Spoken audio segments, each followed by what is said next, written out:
ஓம் சாய்ராம். என் அன்பு குழந்தையே, இந்த நல்லதொரு காலை பொழுதில் உன் சாயப்பா ஒரு மங்களகரமான செய்தி சொல்ல உன் வீடு தேடி வந்திருக்கிறேன் என் செல்லமே. இந்த சாயப்பா சொல்வதை சற்று கேட்பாய்தானே?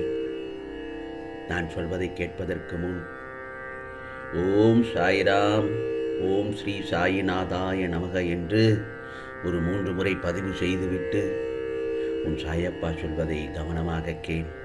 இது சாயப்பாவின் சத்திய வாக்கு என் சொல்லவே. வாழ்க்கையில் உனக்கான குறிக்கோளை நிலைநிறுத்திக் கொள்ள வேண்டும். அப்படி நிலைநிறுத்திக் கொள்ள ஒவ்வொரு மனிதனும் இந்த பிரபஞ்சத்தில் போராட வேண்டியிருக்கிறது. நான் சொல்வதெல்லாம் உண்மைதானே? பூந்தோட்டத்தில் ஒவ்வொரு நாளும் புது புது மலர்கள் பூப்பது உண்டு. ஆனால் அவை நிலைப்பது இல்லை, அது நியதியும் இல்லை. அதுபோலத்தான் வாழ்க்கை. அதுபோலத்தான் வாழ்க்கை என்னும் பூந்தோட்டத்தில் இன்பம் துன்பம் வருவதும் போவதும் இயல்புதானே. எவ்வாறு பூந்தோட்டத்தில் மலர்ந்த ஒரு பூ நிலைப்பது இல்லையோ அதே போலத்தான் வாழ்க்கையும். என் செல்லமே, போராட்டங்கள் இல்லாமல் வாழ்வில் எதுவுமே வெற்றி பெற முடியாது. போராட்டங்கள் இல்லாமல் உனக்கான வாழ்க்கையில் எதுவுமே வெற்றி பெற முடியாது. போராட்டம் இல்லை என்றால் வாழ்க்கை உப்பு சப்பு இல்லாமல் போய்விடும். நான் ஒன்று சொல்லட்டுமா? வாழ்க்கையில் உனக்கு அழுவதற்கு 100 காரணங்கள் இருந்தாலும் சிரிப்பதற்கு என்னிடம் 1000 காரணங்கள் இருக்கிறது என்று வாழ்ந்து காட்டு. அதுதான் உனக்கான சாதனை, உனக்கான வெற்றி. அதாவது கலை இல்லாத தோட்டம் இல்லை, அதுபோலவே தான் போராட்டம் இல்லாத வாழ்க்கையும் இல்லை. புரிகிறதா என் செல்லமே?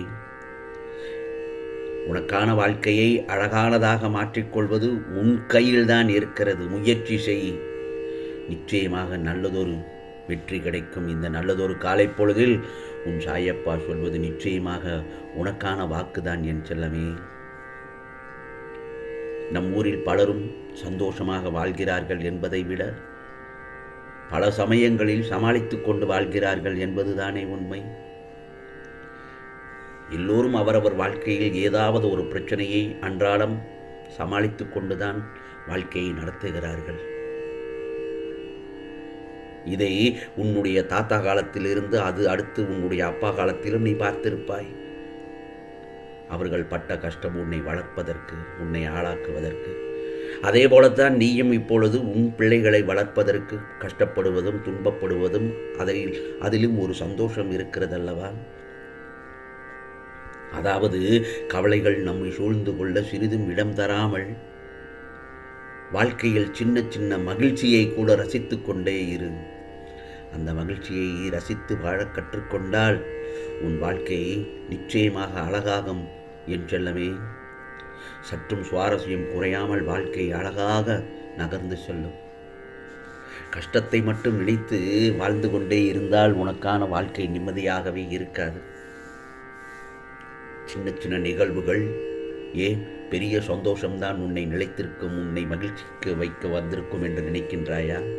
இல்லவே இல்லை என் செல்லமே, நிச்சயமாக இல்லை. சின்ன சின்ன நிகழ்வுகள், சின்ன சின்ன மகிழ்ச்சியான தருணங்கள், அதுதான் உன் வாழ்க்கையை புரட்டி போட்டிருக்கும். சற்று உன் வாழ்க்கையை திருப்பி பின்னோக்கி சென்று ஒவ்வொரு வாழ்க்கையை நீ நடந்த நிகழ்வுகளை, சின்ன சின்ன சந்தோஷமான நிகழ்வுகளை நினைத்துப்பார். அதில்தான் நீ மகிழ்ச்சி அடைவாய். படுத்தே இருப்பவர்களுக்கு பாயும், பேசியே திரும்பவர்களுக்கும் வாயும் பகையாகும். அதுதான் ஆரோக்கியத்திற்கு பாயை சுருட்ட வேண்டும், படுத்தே இருக்கக்கூடாது என்றுதான் பழமொழி சொல்லுவார்கள். ஆனந்தத்திற்கு வாயை சுருக்க வேண்டும். ஆரோக்கியத்திற்கு பாயை சுருட்ட வேண்டும், ஆனந்தத்திற்கு வாயை சுருக்க வேண்டும். உனது வாழ்வில் வசந்தங்கள் நிச்சயமாக வந்துவிடும். எப்படி என்றெல்லாம் ஆராய்ந்து கொண்டிருக்க தேவையில்லை. வசந்தங்கள் நிச்சயமாக வரும் என்று சந்தேகம் இல்லாமல் இந்த சாயப்பாவின் மேல் நம்பிக்கை வைத்து முன்னேற முயன்றால் நிச்சயமாக வரும் என் செல்லமே. புரிகிறதா? இது உனக்கான பதிவுதான். நான் சொல்வதை சற்று கவனமாக சிந்தித்து செயல்படு. வாழ்க்கையில் உனக்கான லட்சியத்தை நோக்கி முன்னேறி சென்று கொண்டே இரு. அதுதான் உனக்கான இலக்காகும் என் செல்லமே. கவலைகளை எல்லாம் தூர எறிந்துவிடு. உனக்கு பிரச்சனை செய்பவர்களை சற்று தள்ளி வைத்து விடு. இன்று காலையில் உன்னை பார்ப்பதற்கு பல பேர் வருவார்கள். அதில் நல்லவனும் வருவான், கெட்டவனும் வருவான். அவர்களில் நல்லவர்கள் யார் என்பது உன்னால் நிச்சயமாக உணர்ந்து கொள்ள முடியும். ஏனென்றால் நீ பக்குவம் அடைந்து விட்டாய். பக்குவப்பட்ட என் செல்ல பிள்ளையாகி விட்டாய். ஆகையால் வாழ்க்கையில் எந்த ஒரு கஷ்டங்களையும் இலகுவாக சமாளித்து விடுவாய் என் செல்லமே. அதற்கு உன்னை நான் தயார் செய்து விட்டேன். நீ கண்ணியமாக பேசி, பொறுமையுடன் பேசி, ஒவ்வொரு கஷ்டத்தையும் எவ்வளவு இலகுவாக கடந்து வருகிறாய் என்பதை பார்ப்பதில் எனக்கு மற்றற்ற மகிழ்ச்சி அடைகின்றேன் உன் சாயப்பா. இவ்வளவு நாள் பொறுத்து விட்டாய். இன்னும் சில காலம் பொறுத்திரு. நம்பிக்கையோடு காத்திரு. உனக்கான வேண்டியதை நிச்சயமாக உன் கரங்களில் சேர்ப்பேன். இன்று நல்லதொரு காலை பொழுதில் உன் சாயப்பா சத்திய வாக்காக உன்னிடத்தில் சொல்வதை கவனமாக கேள் என் செல்லமே. இது உனக்கான பதிவுதான். நான் சொல்வது புரிகிறதா? ஒரு மங்களகரமான செய்தி அடுத்தடுத்து உன் இல்லத்தில் வந்து கொண்டேதான் இருக்கும். அந்த மங்களகரமான நிகழ்வினை நான் தான் முன்னிலையில் நின்று நடத்தி வைப்பேன்.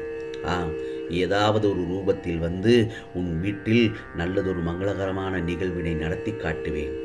இது சாயப்பாவின் சத்திய வாக்கு, அருள் வாக்கு என் செல்லமே. வாழ்க்கை என்றால் என்னவென்று அறிய நினைத்த ஒருவன் பலதரப்பட்ட மனிதர்களை பின்தொடர்கிறான்.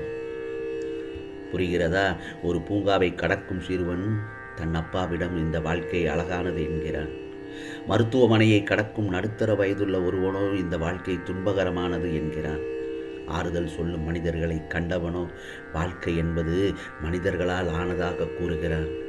ஆனால் அதே சமயத்தில் காதல் வசப்பட்ட இளைஞனுக்கோ வாழ்க்கை அழகானதாகத்தான் தெரிகிறது. இறுதியில் தன் தாத்தாவிடம் சென்று கேட்கிறான். வாழ்க்கை என்பது செயல்களால் ஆனது என்கிறார் அவர். ஒருவனது செயல்களே அவனது வாழ்க்கையை தீர்மானிக்கின்றன. அதைத்தான் உன்னிடத்தில் இன்ற காலை பொழுதில் உன்னிடத்தில் சொல்கிறேன் என்று சொன்னேன் என்று கேட்டேன். நிச்சயமாக அதை கேட்டுவிட்டாய்.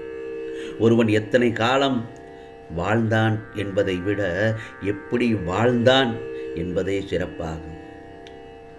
உனக்கான பாதையில் தடுமாறாமல், ஏன் தடம் மாறாமல் வாழ்வதே அழகானது தானே.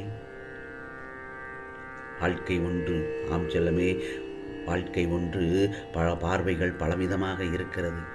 வாழ்க்கையை அதன் இயல்பிலேயே ஏற்றுக்கொள்ள வேண்டும். நிச்சயமாக முயற்சி செய், வெற்றி நிச்சயம். இன்று நீ செய்த தவறுகளை மன்னித்து எல்லோருக்கும் எல்லா நன்மைகளும் கிடைக்க இந்த சாயப்பா நல்லதொரு அருள்வாக்கு தருகிறேன். இது உனக்கான பதிவுதான். உனக்கானதெல்லாம் நிச்சயமாக நல்லதே நடக்கும், நல்லதே நடக்கும். ஓம் சாய்ராம், ஓம் சாய்ராம். ராம்ஜி அருள் கிடைக்கட்டும். ஓம் ஸ்ரீ சாயிநாதாய நமக.